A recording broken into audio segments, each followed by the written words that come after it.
everyone, I'm Toby, and for my CASP research project, I looked into and researched the environmental impacts of surfboard construction and the surf industry's awareness of these impacts and also greener alternative constructions. Now, the sport of surfing began in ancient Polynesian culture on the islands of Hawaii, and the first surfboards were created using the wood of the koa and the willy willy trees, which are both native to Hawaii. And these boards were 100% biodegradable because they were created entirely with natural materials. And since these eco-friendly surfing days, surfboard construction has changed very drastically. These days, the term eco-friendly has taken the backseat in surfboard construction. It's pretty much the last thing on most shapers' minds when they're just trying to build the best board they can.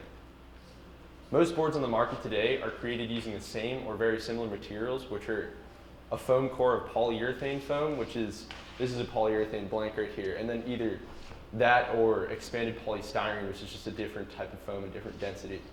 And then once these blanks are shaped into the shape of a board, they're glassed with fiberglass and a polyester or epoxy resin. And when these resins are used, they emit something called a VOC, which is a volatile organic chemical. And VOCs are very harmful to people, and they can cause like nervous system damage and are also known to be ozone depleting, so they're not like fun to work with. And also when these are made, it's blown into a mold. It's like a foam blown into a mold, and they're known to emit something called a hydrofluorocarbon, which is also very toxic to people and is ozone depleting. And to get, actually, in the slide up here, there's a picture of me working on a board in the bay in my basement, and then in the top right, there's a picture of someone glassing a surfboard, and I didn't actually glass my boards just because I didn't want to have to deal with all the bad chemicals and things like that, so I paid someone to do it for me. And then below that's a can of polyester resin, just to give you an idea, and a roll of fiberglass. And to get to the point, surfboards just have a huge carbon footprint. An article from a website called Surf Science found that a 6'1" polyurethane polyester resin shortboard had a carbon footprint of 400 pounds CO2e, compared to a flight from Los Angeles to Hawaii that had a carbon footprint of 750 pounds CO2e. And that fact just kind of struck me because I'd never thought of it, that it could be anywhere near something like that. And while we don't see the impacts of our surfboards on the environment while we're actually surfing, they're very apparent when they are created. After discovering all of these impacts that surfboard construction had on the environment, I decided to look into and research the awareness of these impacts in the surf industry. And I created a survey because I wanted to understand how aware the average surfer is of this issue and just what their attitude was towards fixing it. And my survey consisted of 7 questions, and with these questions I was able to understand that most surfers do believe there is a need for an eco-friendly alternative. And I was able to uncover some issues that are keeping the market from going greener. One issue I did suspect arose in my survey. This problem is that surfers have a desire to be like and surf like professionals, and what easier way to be like a professional than to ride the same board as him or her? And the issue with this is that the boards that the professionals are riding are constructed and designed to be much lighter than pretty much anything else. And by doing this, or in order to do this, they use a thinner layer of fiberglass and resin, which in turn makes the board a lot more fragile. And although they're light, it just allows them to do like crazier aerial maneuvers because they're in competitions and doing all this crazy stuff. But although they're lighter, the average surfer is not trying to do alley-oops and air reverses, so I don't really understand why the average surfer would buy a board that is going to last half as much time as like a board they could be buying. And so if the surf industry built boards to last, it would reduce its carbon footprint greatly, just because if there was less of a demand for new surfboards because people keep buying and breaking boards, then it'd just reduce it like crazy because there'd be less surfboards being constructed.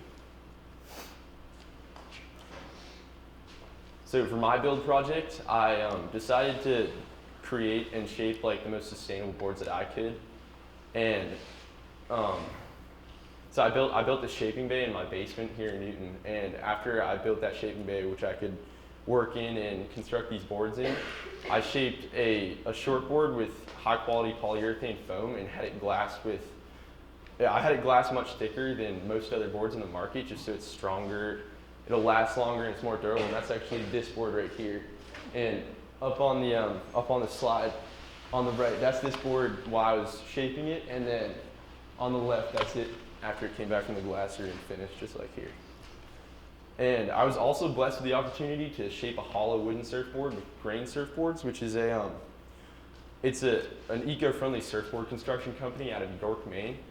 And these boards are truly eco-friendly boards because they're constructed with locally sourced white cedar and will be glassed with an eco-friendly epoxy bioresin that's derived from tree sap. And I have not yet glassed that board, but that's one of my next projects. And this whole process, it was amazing to get to see, like, it took us 4 days, and just building the boards, watching them from the beginning to what it is now is crazy. And also just getting to talk to Matt Entwistle, which is a guy from Grain, about alternative surfboard construction and how he sees things changing, and just getting his opinion on stuff like that and like the problems with foam.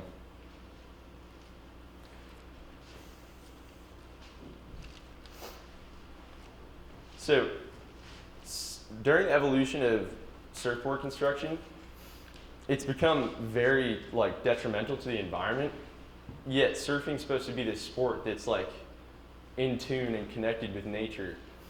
And the answer to this issue are the many alternative surf constructions on the market today, which include hollow wooden cores like this one right here, and hollow cardboard cores like the one on the slide, biofoams that are created using algae and mushrooms to create a blank similar to that, and also using recycled foam that comes from insulation and old surfboards, and also bioresins like the one I would glass that board with that have little to no VOCs like I mentioned earlier, just because so that they're safer to work with and they have like a smaller environmental impact. And like I mentioned earlier, creating a board or building a board to last really will help lower the carbon footprint of the surf industry itself, just because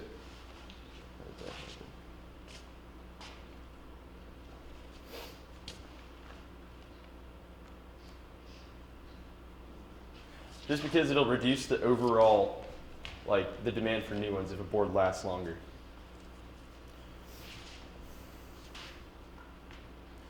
So after I discovered all the environmental issues with surfboard construction, I began to think a lot.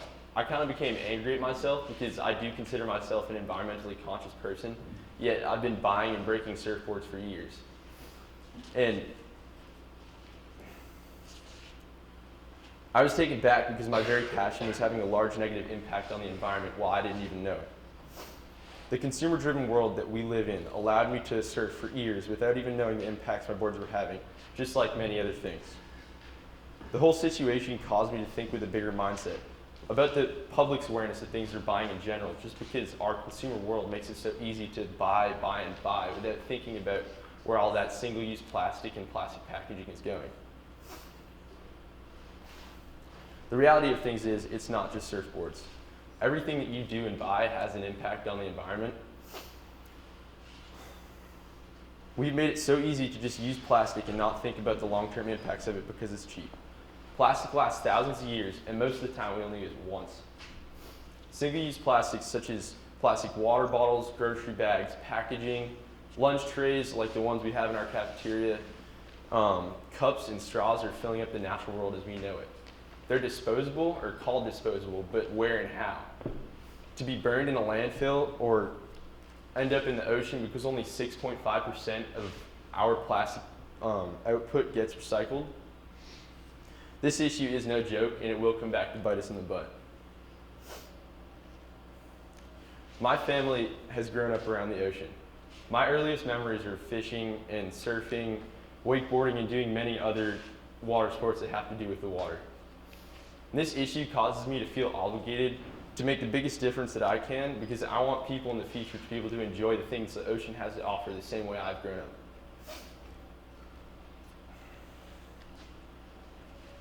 Scientists from the Ellen MacArthur Foundation have predicted that by 2050, all the plastic in the ocean will outweigh the weight of fish. Anyone up for HDPE sushi? I know I'm not. If we want our children and grandchildren to be able to enjoy the natural world as we have, we need to change our ways and think and live more sustainably to save the earth as we know it. I challenge all of you to think and live more sustainably, to reduce your carbon footprint and preserve the natural world as we know it. Always think before you buy. Reduce your plastic output by using reusable grocery bags, use a water bottle, and bring a reusable coffee cup when you go to get coffee. Our consumer-driven society is addicted to plastic, and you can be the one to end that addiction.